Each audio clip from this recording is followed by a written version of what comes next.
Ya. Hola. Vamos a, durante toda esta semana, vamos a estar viendo lo que es el balance de energía superficial. Balance de energía superficial.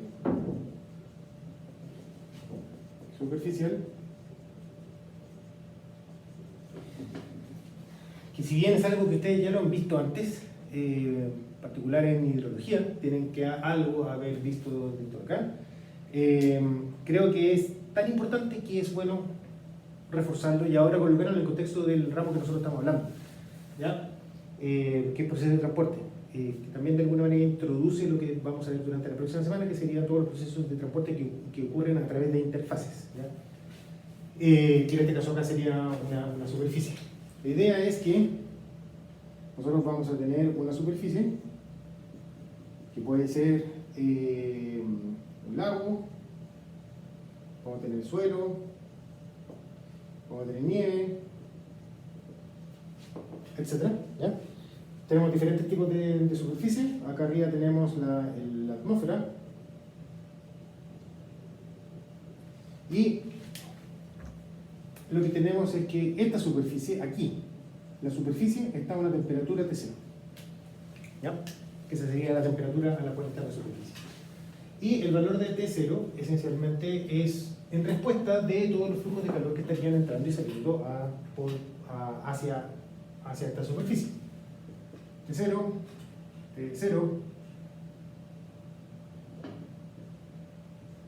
es en respuesta de los flujos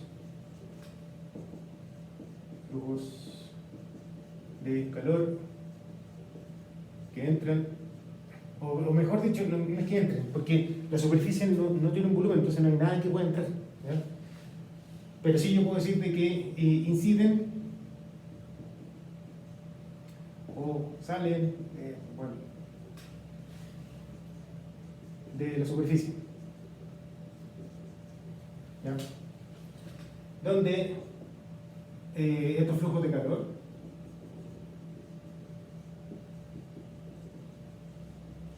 los vamos a escribir en términos de watt por metro cuadrado, donde esto acá es un recordatorio. Esencialmente un watt es un joule por segundo, ¿ya?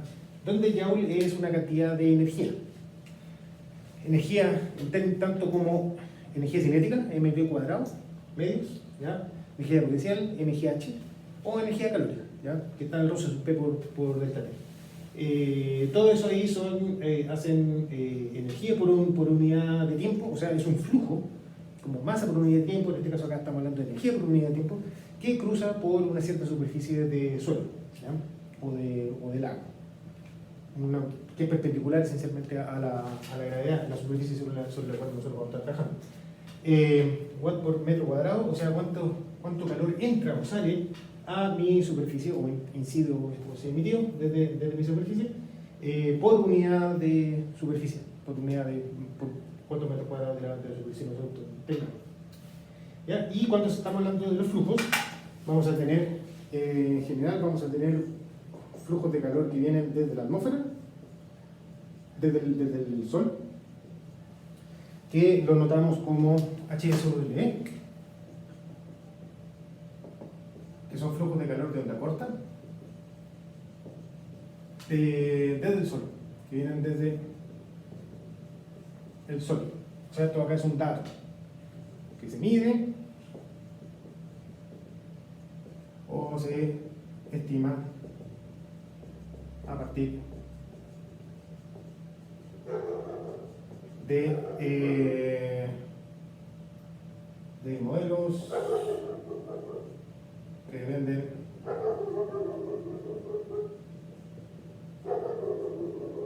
del día, latitud y nubes, esencialmente, ¿ya? O sea, esencialmente yo tengo ahí está el sol, tengo una pelota que está girando, y la radiación que cruza por unidad de superficie es un modelo de una pelota girando con un foco de sol que llega a la radiación al tope de la atmósfera que entra perpendicular que llega perpendicular a la Tierra son 1600, 1360 watts por metro cuadrado. Y de eso, una parte queda retenido en la atmósfera, de ahí aparece la importancia de las nubes. Otra parte importante no llega perpendicular en la superficie, tenemos que pensar la componente perpendicular de alta superficie. No llegan perpendicular, pero ahí se puede encontrar una relación que permita calcular cuál es el flujo que está entrando en función de la hora del día, en la mañana, máximo a las 12 por ahí, y después se va a cero, y en función también de la latitud y del día del año, ¿ya? Invierno, verano, etc. Pero estos son modelos de calor. Una parte de esta radiación incidente se devuelve a la atmósfera, producto de que la superficie refleja una parte importante de esta radiación incidente, donde alfa es el albedo, que es un número menor o igual a 1, que me está diciendo cuál es la fracción de la radiación solar incidente se devuelve a la atmósfera y por lo tanto no interviene de ninguna forma sobre en el balance de energía superficial. El albedo depende de la superficie. Si tenemos el albedo de la nieve, puede tomar valores incluso del 90%, o sea, quiere decir que el 90% de lo que entra se devuelve directamente hacia el espacio. Si nos vamos al océano o a algún lago medianamente profundo, vamos a tener de que el 3% solamente de lo que llega se devuelve hacia la atmósfera, por lo tanto el otro 97% restante efectivamente se traduce en calentar el cuerpo de agua que nosotros tenemos o el océano, y así sucesivamente, ¿no? Hay diferentes, cualquier cosa, pero este es como el espejo. Después, por otro lado, vamos a tener todo lo que son los flujos de calor de onda larga, y vamos a tener un flujo de calor de onda larga incidente, y vamos a tener un flujo de calor de onda larga emitido, ¿ya? HLW, onda larga, incidente o emitido, donde el incidente hacia abajo y el emitido hacia arriba, y los flujos de calor de onda larga son en general proporcionales a sigma t cuarto, ¿ya? Que es el modelo no el modelo, sino que el cálculo de la radiación de cuerpo negro, ¿ya? Stefan Boltzmann, ya que aparece la constante de Stefan Boltzmann por la temperatura elevado a 4, que en función de la temperatura que tiene el cuerpo va a estar emitiendo más o menos radiación en función de la temperatura que lo que se tiene, ¿ya? Donde epsilon es la emisividad y lo único que cambia es que si epsilon es la emisividad, que puede ser de la atmósfera o de la superficie, que me dice qué fracción del total, que sería la emisión del cuerpo negro, efectivamente es la que está emitiendo. Esto es un número que es menor que 1, que depende, hay diferentes modelos de lo que puedan se puede estar trabajando, pero en general es un número que es menor que 1, ¿ya? Y puede tener una emisividad tanto por la atmósfera y una emisividad por la superficie. Y lo otro es que T sub A es la temperatura del aire,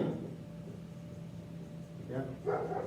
Por lo tanto, la radiación de onda larga incidente depende de cuál es la radiación que está emitiendo la atmósfera, que está a una cierta temperatura.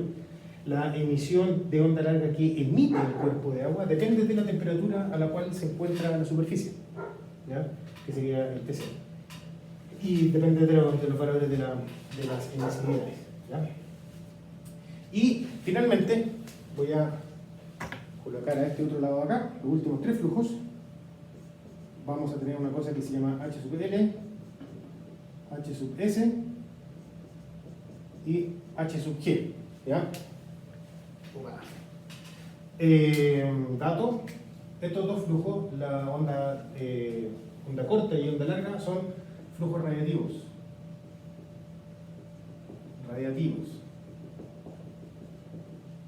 ¿ya? Porque hay radiaciones involucradas, ¿ya? Por el contrario, vamos a tener que HL y HS se conocen como flujos turbulentos.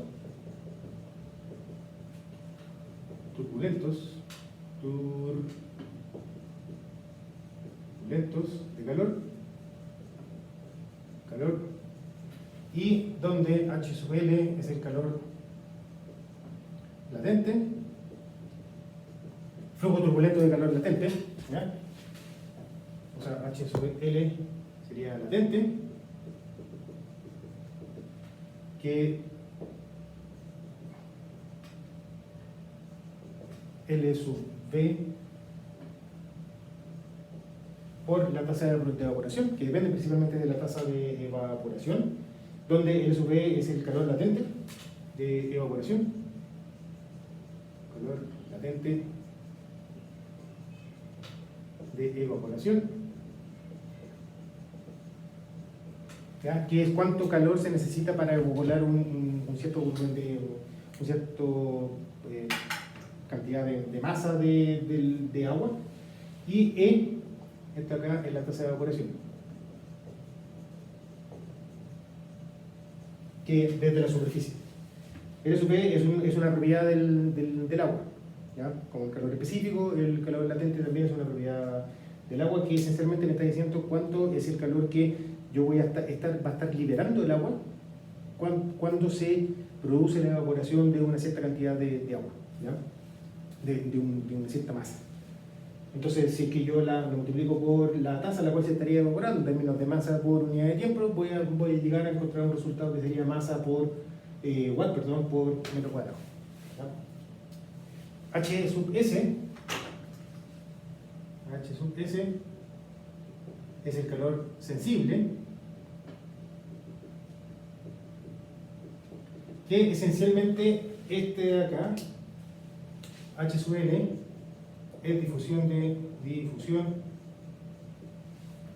de vapor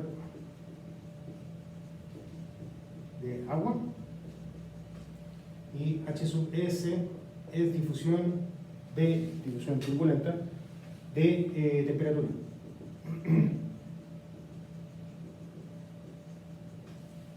O sea, en general, tanto el calor latente como el calor sensible son procesos difusivos, donde lo que importa es el gradiente que uno tiene entre la atmósfera y la superficie. Así que yo estoy hablando de la evaporación. Lo que me importa entonces es conocer cuál es el gradiente de la concentración de vapor de agua en la atmósfera respecto de la concentración de vapor de agua justo en la superficie. Y H sub S depende de la diferencia de temperatura entre la atmósfera y la superficie, ¿ya? Principalmente. Esos son los ejemplos. Y finalmente, H sub G, este es el flujo de calor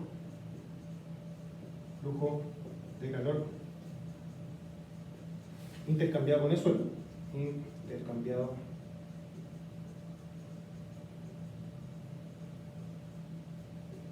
con el suelo,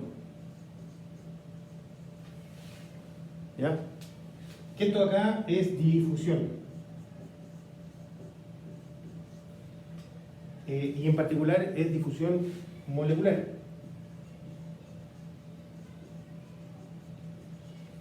De calor hacia el suelo, ¿ya? Esto de acá son difusión turbulenta. El flujo de calor latente y el calor sensible son flujos de difusión turbulenta. En cambio, H sub G, es el flujo de calor intercambiado con el suelo, y se explica principalmente con un proceso de difusión molecular en el suelo.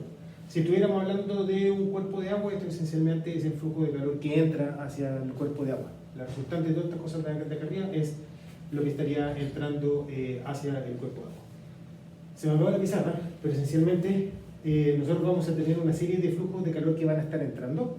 Va a estar entrando onda larga, va a estar entrando onda corta incidente, va a estar entrando onda larga incidente, y va a estar saliendo onda, lo que rebota por el dedo, va a estar saliendo onda larga emitida, y va a estar saliendo el latente, sensible, y el flujo de calor hacia abajo.